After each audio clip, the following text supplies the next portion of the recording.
ராஜ்யத்தின் மீது இருந்த ஒரே நம்பிக்கை விசித்திர வீரியன் கோபம், ஆசை, இன்பம் அனைத்திலும் மூழ்கி உடலை அழித்துக் கொண்டான்.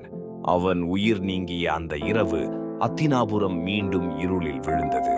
2 மகன்களையும் இழந்த சத்தியவதி ஒரே கேள்வியில் நின்றாள். இப்ப பேரரசு யாருக்கு? பீஷ்மன் பிரமாணத்தால் கட்டுண்டவன். ராஜ்யத்தை காப்பாற்ற முடியும், ஆனா ஆட்சி செய்ய முடியாது. அந்த நேரத்தில் சத்தியவதி எடுத்த முடிவு மகாபாரதத்தின் எதிர்காலத்தையே மாற்றியது. விட முடியாத ஒருவரை அழைக்க வேண்டும் என்று உத்தரவு விட்டாள். அவன் இமயமலையின் யோகி, தபசின் சக்தி, சுடரும் கண்கள். அவன் பெயர் வியாசர், சத்தியவதியின் முதல் மகன். என் மகன்களின் வரிசை முடிந்துவிட்டது. அரசு அழிவதற்கு முன் நீ உதவி செய்ய வேண்டும். Part 10 coming soon. நியோகத்தின் ரகசிய இரவு, மகாபாரதத்தின் மிக முக்கியமான திருப்பம்.